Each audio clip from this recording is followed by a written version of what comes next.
Today, we're speaking with a rare insider, someone who held top roles at both Apple and Rivian. He's here to break down how these companies are really run and why Tesla is miles ahead as an innovation machine. Is Apple falling behind? Can Rivian keep up? And what is Tesla doing differently that others just can't replicate? This is an inside look at leadership, culture, and execution from someone who's seen it from the inside. Phil was a founding member of the technical team at Rivian, an electric vehicle maker. Before Rivian, he held various engineering management roles at Apple. Thank you for joining me again, Phil. Appreciate you.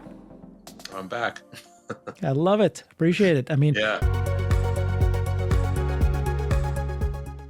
One of the things that people love about you is you actually held top level roles at Apple, Rivian, and you've been helping us over the last several months here, explaining how FSD works, robotaxi, of course, humanoid bots. You've got a number of great articles on your X account where you do deep dives and you kind of explain it to the average person. So today, what I want to know more is, I think both of you're at management level at Apple, and what made Apple so successful, what's making Tesla so successful, and what's going to happen in the future. Yeah, so tell me about your thinking about Apple and Tesla. Well, I mean, most people here know me on the channel as someone that talks a lot about the technology of these companies, and I know a lot about that stuff, and because I've done a lot of that.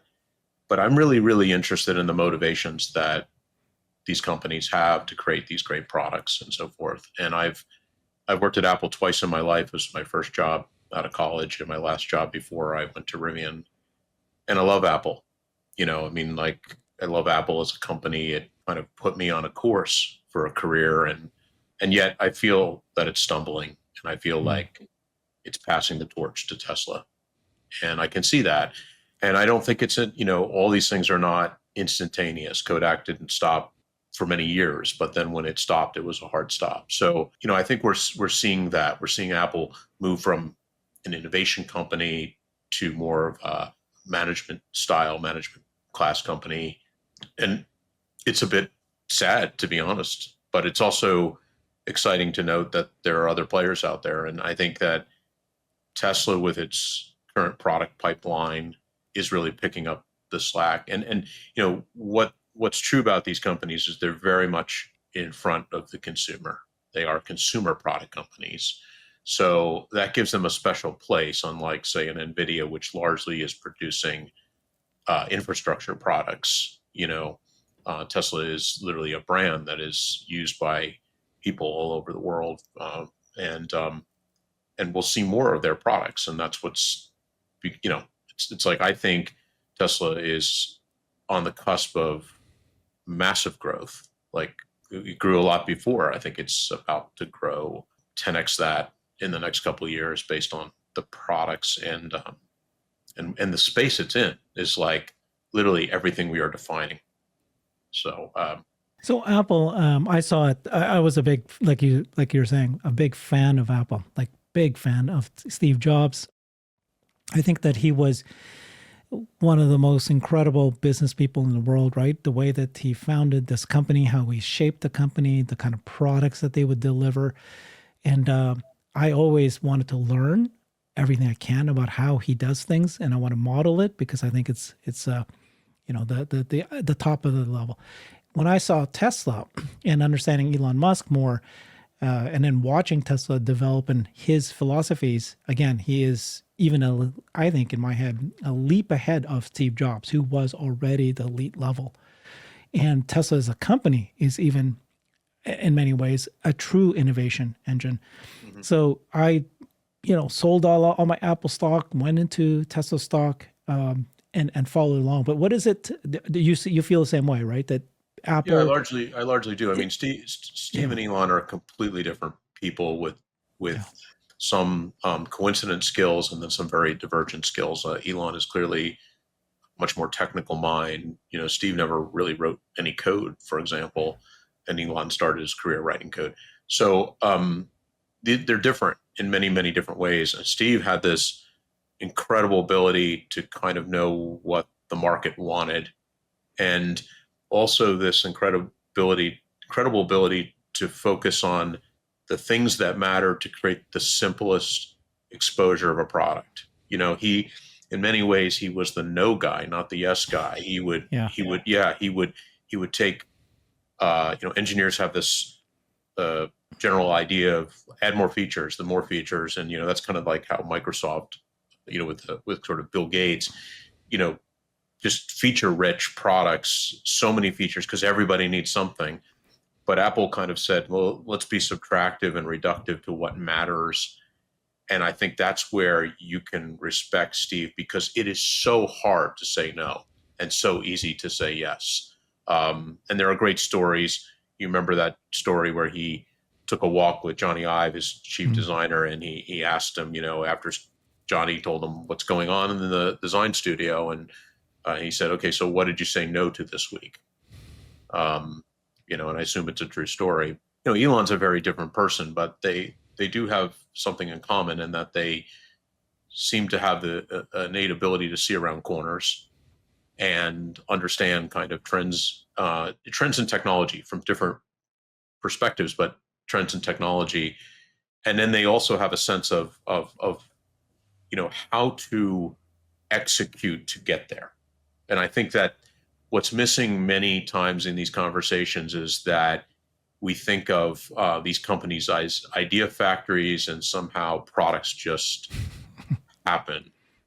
But the meticulousness through which and the process to get that from idea to a boxed product or a product in the hands of customers is an enormous process with many, many, many decisions in that tree. And Elon and Steve very good at paring through that stuff, tearing through it, figuring out what decisions have to be made, what decisions, like in Elon's case, it's sort of like he's always throwing it up as like, if it's possible to do from a physics perspective, then we can do it. Now, how do I assemble the right team, the right structure, get the right amount of capital, and pull this together, right? It's execution. And Steve was that way too. He wasn't afraid to throw out products when they weren't meeting that kind of perfection that he was hoping for. The companies are different. I mean, they're radically different. The cultures of the companies are different. While they may have attracted some of the same engineers over time, and there may have been different times when Apple was closer to today's Tesla in terms of being raw meritocracy. Like I think Apple's lost that, but they're different in many, many different ways. But that's okay because they're just they both through the best of their years. In case of Apple, I think mostly behind it, really knew how to focus on the execution element to bring a great product to market. Yeah. So you just said that you felt that Apple today now has handed over the torch to Tesla. Yeah. Yeah. What do you mean by that? I just think that, what we're looking for, the market always looks for is who's the innovator, who's turning us on to useful tools. Really, I mean, a lot of these things that are produced are tools. I think Steve categorized these types of products as tools for the mind. And I think that this sense of innovation, has kind of been lost at Apple. I mean, I wouldn't say, they didn't innovate in certain things like Vision OS and the Vision product, but it just didn't fit. It just too expensive, too heavy, and so and I mean it's an excellent product in many ways, but I mean Apple's last great product probably was Watch. The watch The Watch is a success, and to be fair and credit where credit's due, that was under Tim Cook's watch. No pun intended, but seriously, it was, and so we should give him credit there. Prior to that, I guess the previous product was iPad, which was sort of Steve Jobs. I mean, it was Steve Jobs, but it's just that iPad started before iPhone, and then it flipped around and so forth. But I mean, look at where Tesla is going today. It's leaned in very heavy on AI in a way that, it started. I mean, think of it as kind of crazy. For most people, think of Tesla is automotive company building EVs, and that's where they stop. And we know that there's so much more. They're an energy company, and now they're redefining themselves in terms of autonomy and specifically embodied. Like in other words, what we'll have is robotaxi, autonomous vehicles, and we'll have is Optimus, humanoid robots. And these are products that lean very heavy into tech. Like it's a whole expression of tech that is unheard of for if you were a traditional auto company. My God, I think I put a post the other day. I said that 500,000 square feet of the Tesla Gigafactory, which is about 10 million square feet, is a data center. So 5 or 10% of that place produces numbers, and the other half produces cars. And if you step back and you think about that for a minute, Yeah. can you name an auto company that has made such an investment? Like they have a closet that's full of servers. Yeah, I mean, true. I mean, it's like it's almost crazy to think of legacy auto even playing in the space. Yeah. And here we have Tesla, leaning heavy. Like this is not small type of. This is where they're headed. I mean, to the point where I think there are some of us who might think that they will stop selling autos to consumers in a couple of years because they will essentially introduce transportation as a service and no one will want to own an automobile. Now, I don't know what the timeline for that is and whether it will come to bear. And frankly, it doesn't really matter because they produce great autos as it is. So they don't have to stop an activity that they're very good at. But it is a way of looking at, my God, they're willing to. One of the things that's very interesting about innovative companies, maybe a earmark of innovative companies that last, are they willing to cannibalize their own products? Yeah. Are they willing to, like, they see something new and they tackle it as opposed to oppose it? Like Kodak never tackled digital in a serious way, right? They actually, Kodak, I think, produced one of the first digital cameras, but they didn't lean in and they wanted to protect a business model. And here we have a company, I mean, in some sense, if you think about it, iPhone was a type of computing device that could obviate the need for laptop computers or their computer business as a whole. So Apple did a good job leaning in and cannibalizing its own product based on a new type of mobility, compute device. Tesla's doing the same thing, I think, here with robotaxi. It's saying, well, maybe we don't sell cars in the future, but we will sell miles, and we'll be more successful from scale, margin, total dollars from revenue in that business than we could be in the auto business. So, that's another way of looking at innovator. Are they willing to attempt to cannibalize their own business when a trend occurs or trend is obvious? Yeah.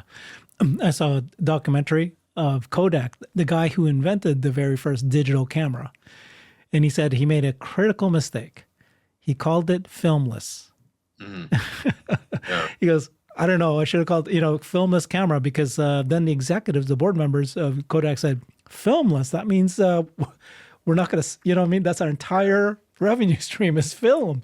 It reminds me of something that's interesting here is that if you look at a company like an Apple, you say, where has it gone? And I'd say that's a declining meritocracy, right? It used to, but where does that come from? It comes from the heart of engineers and people in the engineering team that are coming up with innovations every day. And as these things run up through a management chain, it is only the companies with great management that filter that and say, oh, you're calling it filmless. You shouldn't call it that, but it is a huge opportunity for us, as opposed to some, yeah. And I mean, it's like, what this idea is that, oh, that lowly engineer, that engineer that created this amazing thing is supposed to, sell it inside the company to almost his detriment, as opposed to having management naturally recognize what's going on there and seeing it for what it is. And you see you see a lot of decline in companies where you hear those types of stories where great engineers leave because they're not directly connected. And one of the amazing things about Tesla, and we all know this from our experience with that, is the true engineers of that company are directly connected into Elon, directly. And we rarely, in some sense, even hear about the entire management of the company. Yeah. That's And, right. and by the way, it's not as if the management isn't super important. We don't get superchargers without managing great projects. We don't get any of these things without insane amount of detailed management. But what we hear about is the personalities of the engineers, and they get so directly connected to the CEO in this case that it makes the company continue as an innovator. I feel like if you look at an Apple, well, Tim Cook is an extremely intelligent person and very good operations guy. He's not a true innovator. It's not his. It's just not his. It's not who he is, and yet he has to try to sort the tree, right? And it's really, really difficult. You can imagine him going into meetings with engineers and saying, I don't know. I don't have that intuition, and I don't have the technical know-how to know what I'm seeing is real and interesting and about to, make this company go in an amazing direction, or it's just something somebody's doing. Elon has that ability. Steve had that ability. While Steve wasn't technical, he clearly had that ability. He could see something and say, "Oh, I see where that's going to go." And the engineer didn't have to defend it directly. In fact, in some ways, Steve would see it and he would say, "No, you got it all wrong. You've done the right beginning work on this thing. I'll take it from here." And Steve would make the idea sort of his idea and then progress it to some maturation. I mean, that's how, like, if you remember the original Macintosh, I think there was a guy named Jeff. I could have, maybe the first name's wrong, but his last name was Raskin. And I think he was in a special projects team, and he had kind of theoretically invented the Mac, like at least the conceptual idea of this more of appliance computer. But he wanted these things and wanted these things. And Steve saw it and he said, I love what you're thinking, but you and I are not aligned. And he eventually pushed him out and Mm-hmm. basically took over the group and shepherded it until the product emerged. So people refer to the iPhone moment. So this is when Apple decides they're going to reinvent the cell phone, completely reinvent it. They release it, and it still takes a few years, but many of us recognize it right off the bat when they first showed the iPhone. Where do you think Tesla is at this point? Have they already had their iPhone moment, the Model 3, or are they just about to do that with robotaxi, which is you're taking something that looks like it's a normal thing, a car, but completely showing that it's no, this thing is driving Yeah, itself. Whereas yeah. in the past, it's like it looks like a phone, but no, this is not a phone. It's an internet device. That's what it really is. Well, I mean, I think we don't have to be so strict about a single moment. I mean, I think Tesla has gone through a few of its iPhone moments and have new iPhone moments coming. Certainly, the two outcomes of autonomy, robotaxi, and of course any nature of a vehicle driving itself, meaning owned vehicles, but largely going to be robotaxi, transportation as a service, and of course Optimus, will have their unique iPhone moments. I mean, like, I Hmm. think what we have is we have a very funny thing going on right now where we have a bunch of people in the analyst community arguing about Waymo as if, not to be dismissive, but it's like sort of the BlackBerry or not even there yet, and we have this thing coming and it's largely on the ground operating and slowly going to, it's literally like, I don't think people understand that this is Yeah. just going to take over, at some point in the not so near future, it's going to flip so radically to Tesla's favor. I mean, there's things it still has out there that it must, I don't know, prove. You know, it must get past this small trial that it's doing largely in Austin, where it removes these safety observers and shows off this vision autonomy as the solution that I think it is. I've done a lot of work in that area, looking at what they're doing and why I think it's very real. Like, not like it's not only different than, say, a multi-sensor type of system that might include something like lidar, but I think ultimately it'll and then we all know it's lower cost and will scale. But I would make an argument and can make a fairly good argument that it will be safer. So all that said, I think we're at this funny pre-iPhone moment for robotaxi, where, or maybe we are at the iPhone moment, because what Yeah, I think you know we're when there. Yeah, when some when of us see iPhone it. Yeah. We saw the demo. We're watching a demo. We're there. You and I are. What happened on the day of the iPhone reveal? I went crazy, like crazy. You knew I it. bought this, Yeah. the very first iPhones. I knew it, and Yeah. yet, of course, the world, the reaction, the media was like, no, people want this, whatever the keyboards. But I knew it. But then the world didn't know it till many months later, years later, Yeah. really, until 2014 or until the iPhone 4 or the App Store.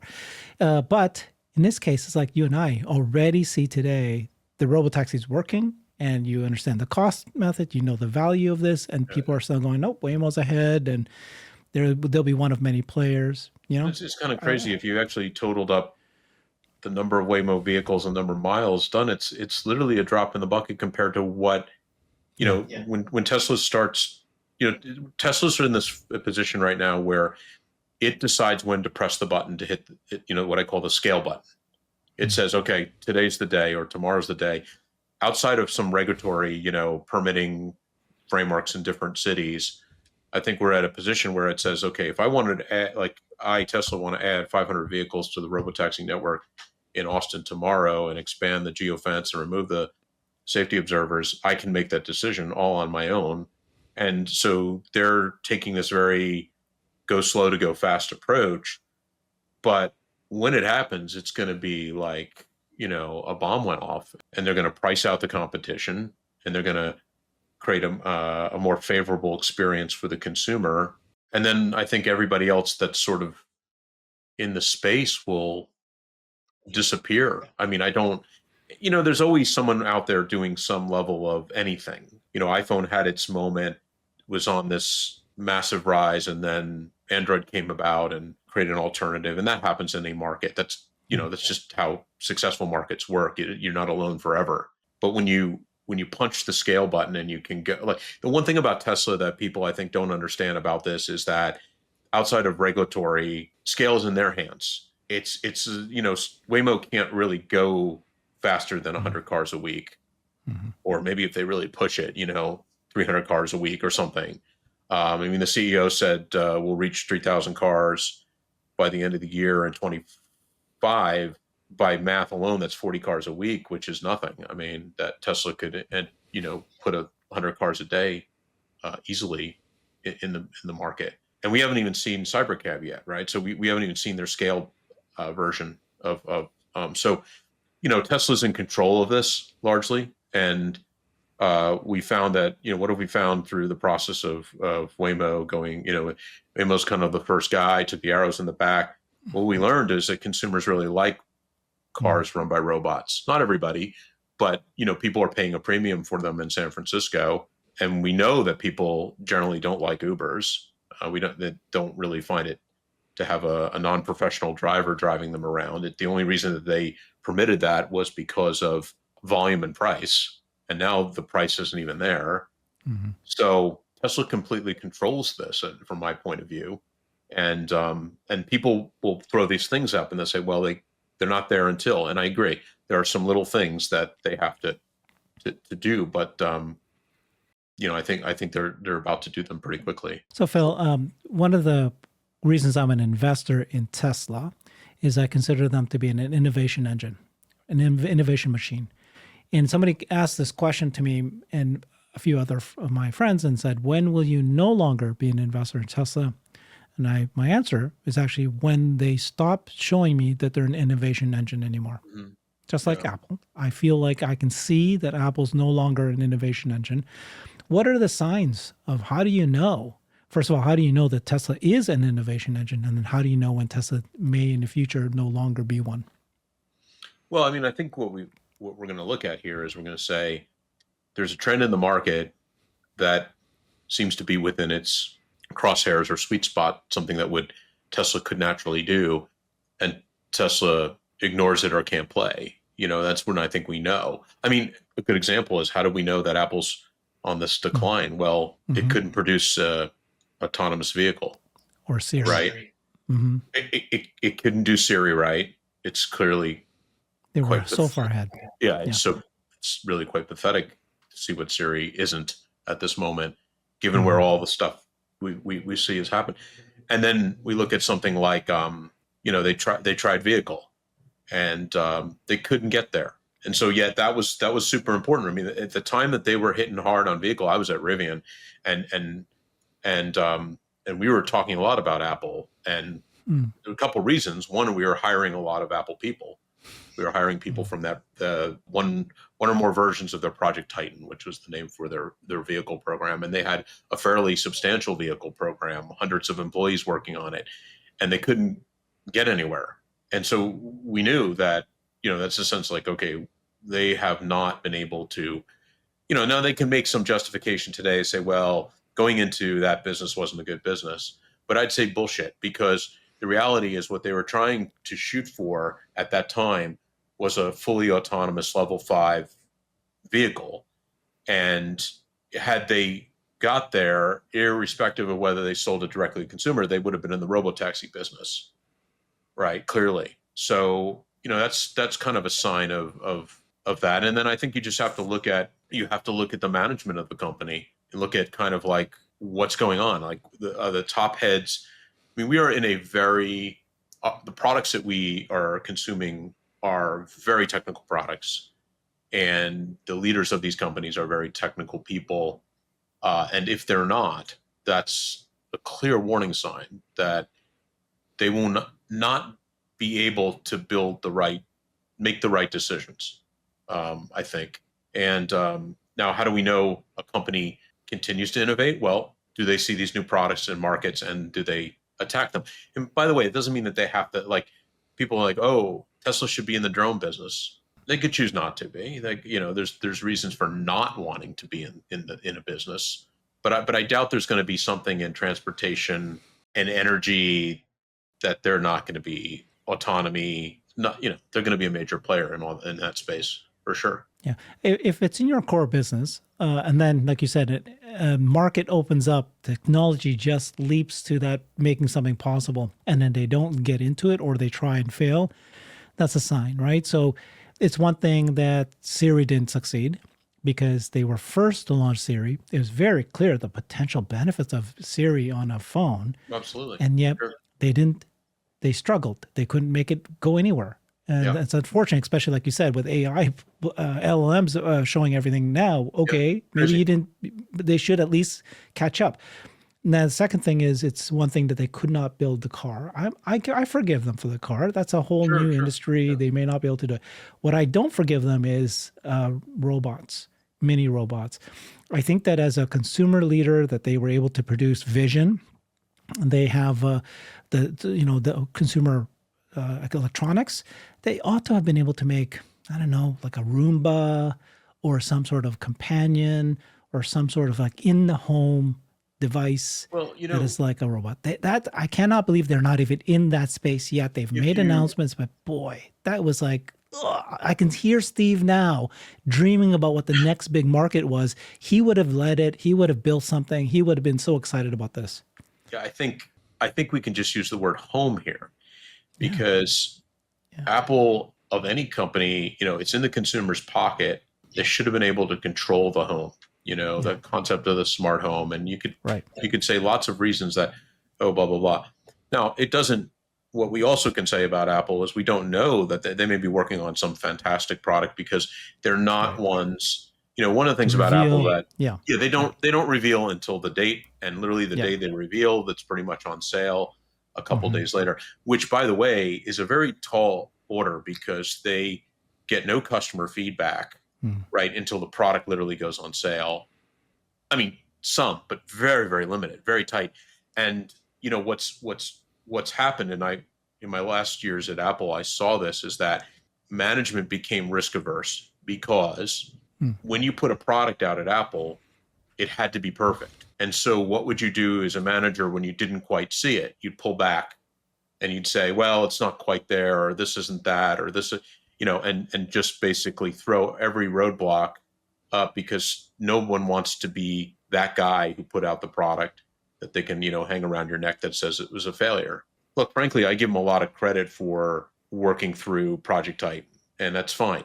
I think the reason they failed isn't what often some people say. Well, they chose not to because they didn't see the market for EVs, and I don't think that's it. I think that the failure was more of a technical failure, and they couldn't get there. They couldn't get the right team, and I know factually that they had great people. We hired many of them at Rivian. They had the team. They had the right people because they can hire anybody at the Yeah, time. they didn't have the right leadership within that Yeah. space to really do it. And I think the last restart of that project was run by Kevin Lynch, if I Hmm. recall. Yes, that's right. Kevin is a really good guy. He's an Watch guy. interesting guy. Yeah, he's the Hmm. guy that they hired from Adobe to do Watch. Yeah, I did a great And job. I almost worked for Kevin directly, Mm. and I have a lot of respect for him. I think he knew how to do Watch, and he made some key Hmm. decisions right off the bat when he came in. When Watch was being incubated at Apple, it was based on the iPod OS. Hmm. And when Kevin came in, he said, that's not going to be the way it is. We're going to use iOS. Yeah. So, and all the team there, which was the old Tony Fidel Nest Hmm. team, what became, those guys who did iPod and so forth, they all kind of, they didn't want that because they were building their own little micro OS for they were modifying the iPod OS for this watch product because they felt, oh, it's really small. You can't possibly run an iOS there. And Kevin Mm. said, if we don't run iOS there, we won't have an ecosystem. We can't build it as part of the ecosystem. So it was a very, very smart decision on his part, and a very high risk decision. But he did that correctly right out of the gate as an executive making an executive decision, and that you can appreciate for sure. So I have a thesis that we all realize where Tesla is now, and they're innovating with new technology, like really reinventing markets, the biggest markets, by the way. My thesis is that Tesla's actually not a consumer play. So if you really think about it, what is Tesla doing, right? They're selling vehicles to car buyers. So that's a consumer. But how many people actually buy vehicles, right? 2 million? Mm-hmm. That's it. When they do robotaxi, that's a consumer play. And once robotaxi becomes, in every city, every major city, just the sheer number of people that will touch the product, will experience the app, will get in there, and it's an actual experience, right? Like, I don't know, Yeah. my I mean, music, my games, they turn the inside of the robotaxi as an experience, right. experiential experience. And this is just regular consumers who order a car, doesn't ever own any, what I mean? Like Tesla, in order to have touched Tesla product, you had to pay a car, buy a car. Right. Versus Apple, they could sell you an iPod for $100. They could sell you a phone for 1,000, and every person has to have a phone. So half the people, or whatever, 20% of people buy the iPhones. So, you know what I mean? This could Yeah, I think change Tesla to this new level of yeah, brand. the distinction you're talking about is really like the accessibility to consumer, right? You're talking about if you sell 2 million Teslas a year, yes, they go into the hands of so-called consumers, but that's not a lot of people compared to the number of people on the planet. Mhm. But if you inhabit the very space of where they intersect with transportation on a daily basis, yeah, you've completely done that. That's clear. I mean, in a sense, in the beginning, robotaxi is the most pure play to consumer that that they have at the most scalable level. Like whereas Optimus, where I think Optimus will have a larger market opportunity, it will kind of bifurcate and touch consumer after it touches manufacturing and service business, right? I mean, that may not ultimately be the case, but I think, I mean, Elon often talks about Optimus as in everybody will want one, and Mhm. he kind of talks as if it's an iPhone. But realistically speaking, I think we're going to see it Yeah. first on the manufacturing and service side, right? As a labor reducing element before we see it mature enough to operate in the home and be part of the, let's call it family unit. But that's an exciting product for sure because this is the first time it's like, and there's rumors that Apple is working on some kind of embodied AI product that it not necessarily mobile, but The arms, whatever. yeah, I mean, the idea It's is like, that come on.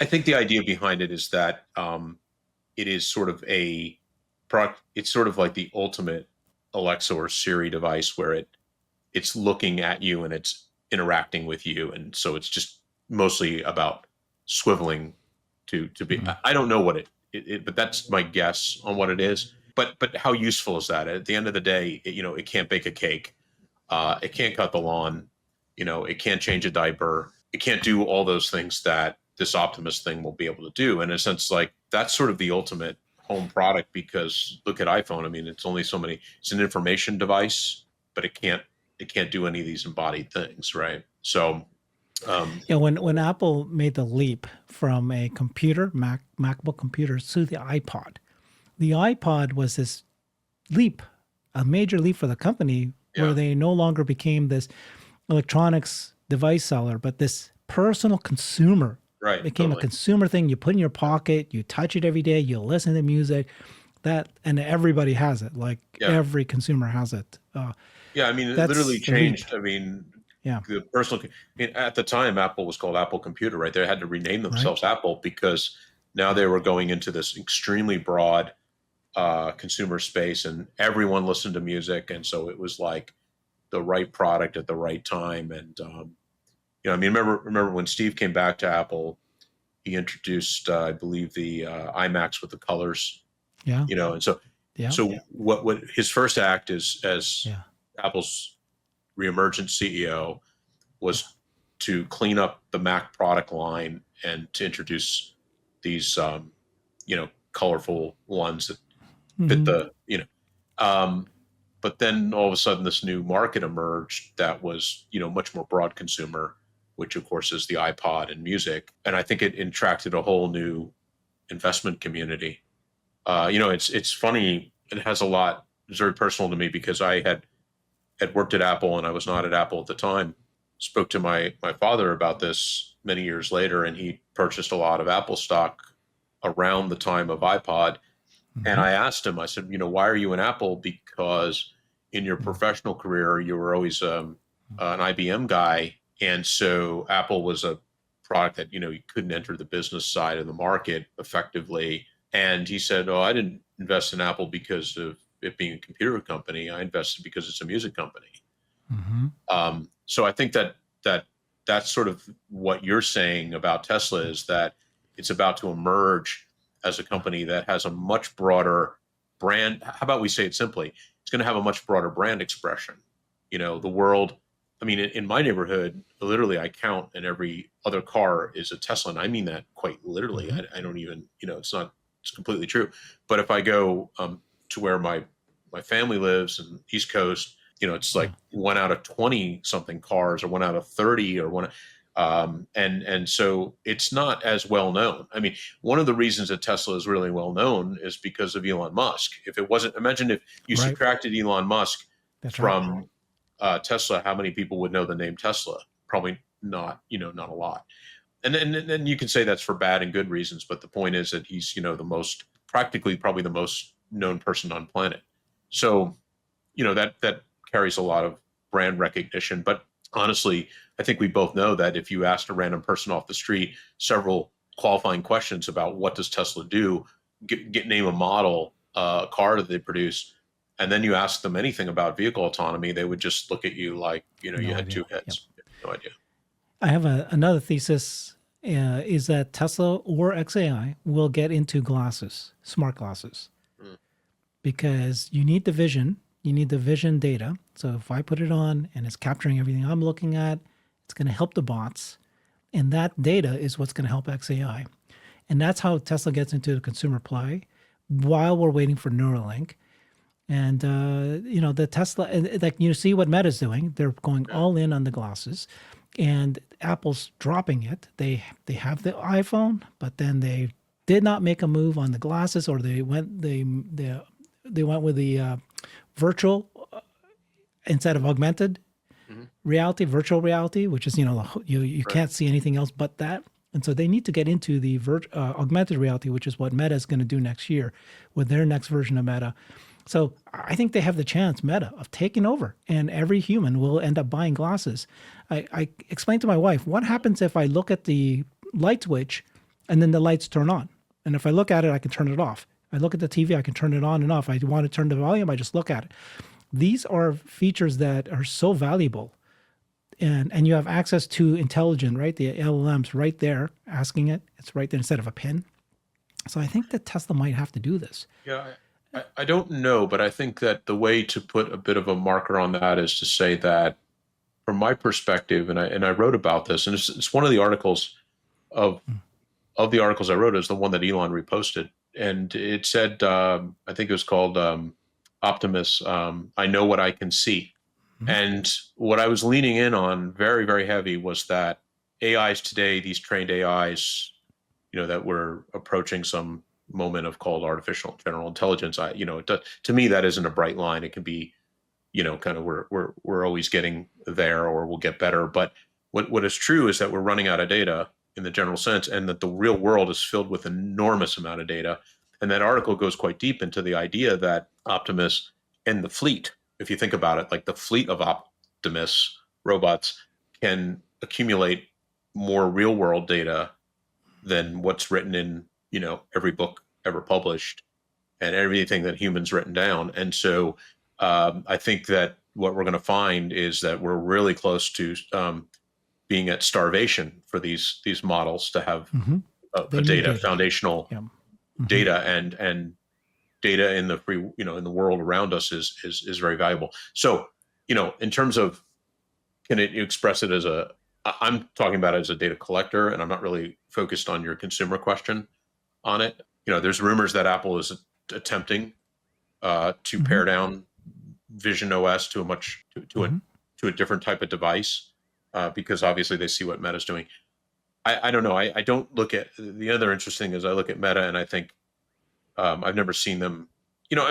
One of the things I think we should say here is that one of the things about Apple and Tesla that they have in common is that they are vertically integrated companies, and that they understand that hardware and software together create product, right? Create the ultimate product, if you will. And that you can have software only products. An example would be Grok 4, for example. And of course, and its expression on your phone, which is a Grok app or built into X. But these two companies truly understand that incredible vertical integration of combining hardware and software and doing all the stuff. Meta has no real track record of that, and so the jury's a bit out on that. I mean, will they create a successful product? I don't know. I'm a little dubious because I see that there's something about, I'll give you an example where I think you can see it really fall down. Waymo. Here's a product that is essentially from the Waymo side, a software product. And they did not build a vehicle. They did not build a sensor suite. They cobbled these things together. It looks like a Frankenstein project. It feels like something the consumer doesn't want to interact with. It looks like a robot. And then all the problems come along with that. You don't control the stack. You don't control that hardware. People say, well, why do these Waymos got jitter? Well, one of the reasons is you don't have a good you have too much latency between you and the control mechanism of the accelerator pedal or and you can't fix it. You can go back to the manufacturing and who goes back to their tier one supplier and they complain about why the ECU doesn't respond to. And here's Tesla as an integrated team. And I might want to point out that, some of the best teams are like fully integrated. So you've got hardware. It's like you didn't create one of the problems like if you're a kind of group where you say, well, I want to have LiDAR, you create this, your natural act is to create this LiDAR team that then inflates itself and creates a sense of importance and a sense of preservation, right? Even if it's the wrong thing to do, there's no way to get rid of it now because they want to preserve their existence. Tesla is very integrated at that level so that the hardware people sit right next to the software people and they talk. And they're focused on solution, not necessarily turf. Now, I'm sure there's some turf issues, but the point is that when the software guys say, when we think of FSD, Herbert, we often think of, okay, we train this thing, it's a bunch of magic numbers, and there's nothing that happens on the inference other than just running data from the cameras through that manage, photon to controls. But what I would tell you is you've got a computer there, inference computer, it's a low relatively speaking, low wattage, compared to a GPU. And so that team has got to do a lot of work to tune that inference engine to get the lowest latency photon to control. And that's a process that requires deep, deep, tight integration between hardware and software. And great innovators in the consumer space are always companies that I think both vertically integrate, but also at the entire stack, both hardware and so physical hardware like the vehicle. We've got like in a sense Tesla is like almost at the level of raw materials to software, to service and support. So it's fully vertically integrated. It allows them to control the entire experience, and then not just control the experience, which is the manifestation of the product to the consumer, but also to make it tight and operable and functional. So when you're in a robotaxi, it's smooth, and it's going to be smooth because they've spent countless hours, working on that photon to control latency, diminishing that. And, I don't think many people know that that's happening. Yeah. One example like it comes to mind is like these robotaxis, who cleans them? In Waymo's perspective, right? They buy a Jaguar, they outfit it, then they send it to another third party that does the cleaning. Tesla says we're going to clean it ourselves. We're going to have an automated robotic cleaning system. Right. Exactly. But if you think about it as a system, then the vehicle itself should be designed ready for cleaning. Yes, exactly. No crevices, Exactly. If you're going to create the cup holder, it's got to be designed in a way that the robotic can easily, puff of air, get rid of anything sticky or whatever. It's all part of it. Versus Jaguar is not going to change their vehicle in any way. No way. The outfitter, maybe they might have to change it if they wanted to, but they're not even, the cleaning company is not even the same company, like a totally separate company. So they would have to like coordinate so closely to understand what would make your job faster, cleaning company, if how important that is, You're exactly right. You're right on the, you're right on the correct line here, I think, is that's what vertical integration gives you, is this tight, feedback loop. And you can do things that you can reduce costs, you can create better experience, and you can do both at the same time, which is, sometimes those are strings that are pulling against each other. But in some cases, you're just like, well, what do we got here? Well, we want to put this vehicle, we're going to bring it through cleaning. What's the purpose of cleaning it quickly? To get it back into service. Why would we want to get it back into service as quickly as possible? Well, we want to use this capital asset for as many miles as possible, right? And on top of that, we want to have an enormous number of vehicles in aggregate, out there, so that wait times are very, very low. So the faster you clean them and the faster you charge them, the more vehicles that you can put out there at the lower cost, and you get the consumer benefit of not having to wait for the vehicles. I mean, that's just like, And so to your point, you take any competitive, and it's like, well, this company doesn't control that, doesn't control this. Any changes they make just are like, pull the timeline. I mean, it's like when I worked at Rivian, we, every vehicle company works with a set of suppliers. I mean, so does Tesla, right? Tesla doesn't do everything itself, nor should it, right? I mean, you don't do the things that don't differentiate or don't create the opportunity for some differentiation, whether that's just cost or experience. You don't do those things. But the hardest work we ever did at Rivian there's a lot of hard work we did at Rivian, but the hardest work we ever did at Rivian was interact with our tier 1 or X suppliers to get things done, to get anything done, and the response would be slow, or we'd be like, well, if you want to do something custom here, we have these, non-recurring engineering dollars we have to add to the project. And so, something that was supposed to be $1 a unit is $1 a unit plus $10 million of extra work that we're going to charge you. So, you learn fast that if you can lead a team through doing the best job at doing it yourself, like, you have the most control, and you get the shorter timelines. And I mean, that's a really, honestly, at least with a vehicle program, that's an incredibly hard thing to do because there's so many moving parts and you have to make the right choices. And by the way, you don't have to do them all at once, right? I mean, it's not till recently that Tesla's getting into the literally chemical to battery side. Um, you know, Yeah.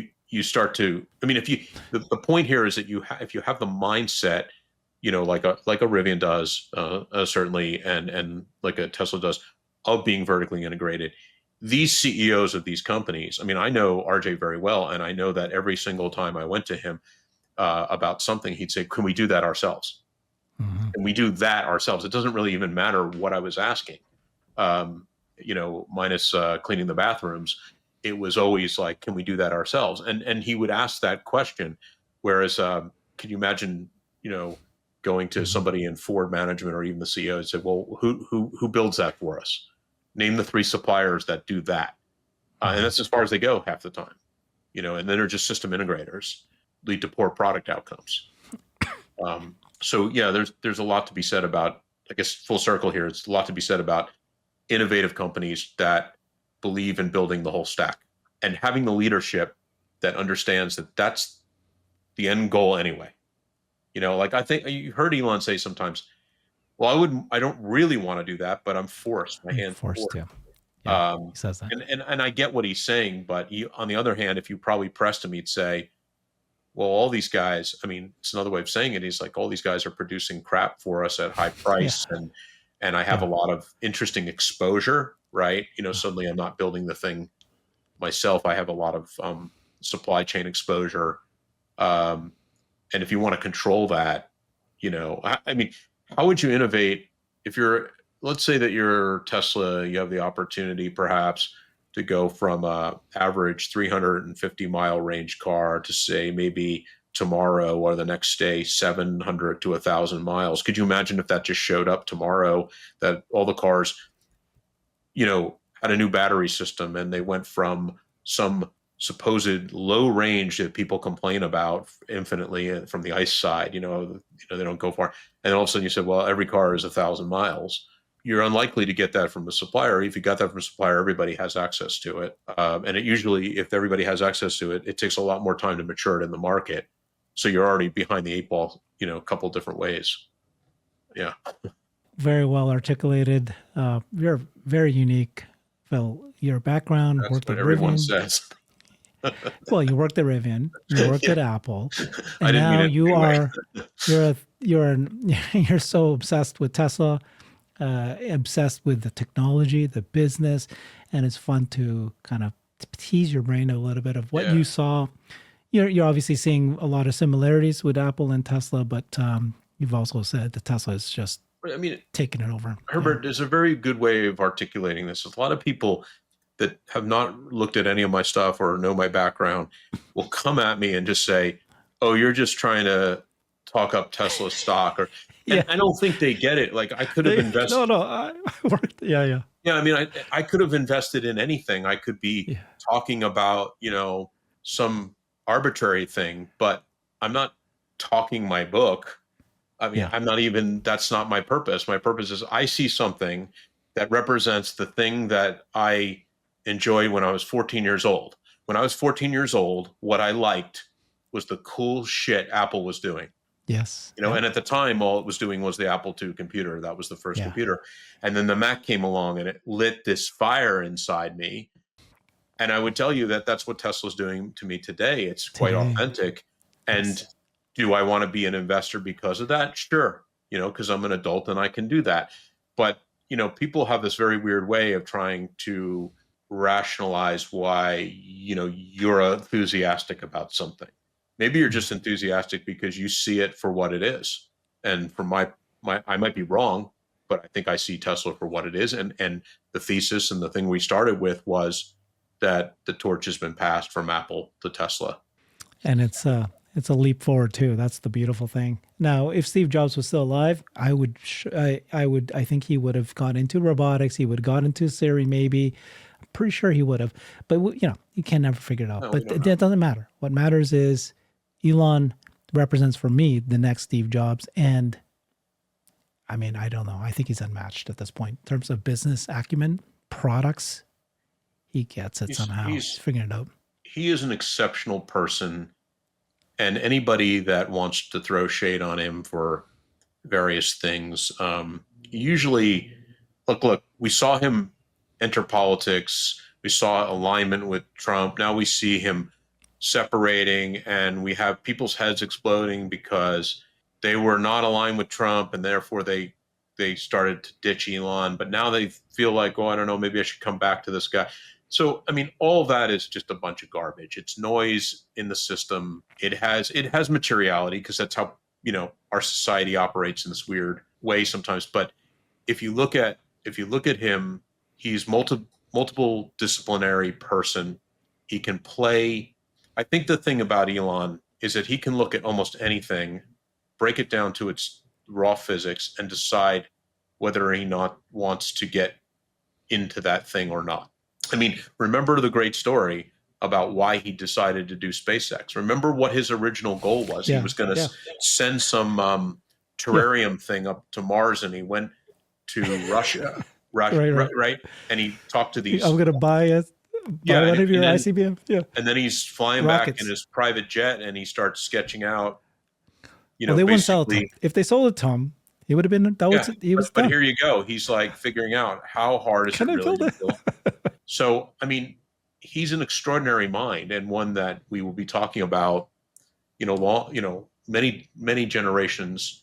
We will be talking about Elon Musk, and he will, if he, and he's a persistent guy, and he will put us on Mars, and he will do this Optimus thing, and I think all those things will be true. I mean, look what he's done with XAI in no time.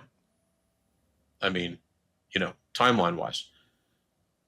So yeah, he's got more breadth and depth than Steve has, and there may be a few things he doesn't have, but he's definitely, much more technical and much more multidisciplinary. Steve's stuck into a sort of narrow band. Elon isn't afraid to go really anywhere, I think. Well, I don't think we've seen anything yet with Tesla, because if you think about it today, he's got access to the smartest superintelligence. He's got the best manufacturing. He's about to create unlimited labor, unlimited energy. You combine that together, you can create unlimited businesses. And so he's automated the creation of a business. He's really, any business. Tesla is really at the center of energy, transportation, and labor. What's bigger than that? Yeah. And what is bigger than that? Exactly. Thank you so much, Phil. Thank you. Follow Phil on X at Phil Bissell. He's got a lot of great deep dive articles. P. Beisel, P-B-E-I-S-E-L at P. Beisel. Have I been saying your name wrong the whole time? Dude. I've said this to others. It's Beisel. Yeah. What? Yeah. Okay. Let's talk offline. It's at least the way my father is called. I'm so sorry. It's Phil Beisel. I've never heard anybody tell me that that's your name. Jeez. Yeah, that's my name. I think so. All right. Thanks. Phil Beisel. I've created a website that is the most comprehensive resource for the Tesla investor. Please check it out. Simply go to my website at herbertong.com.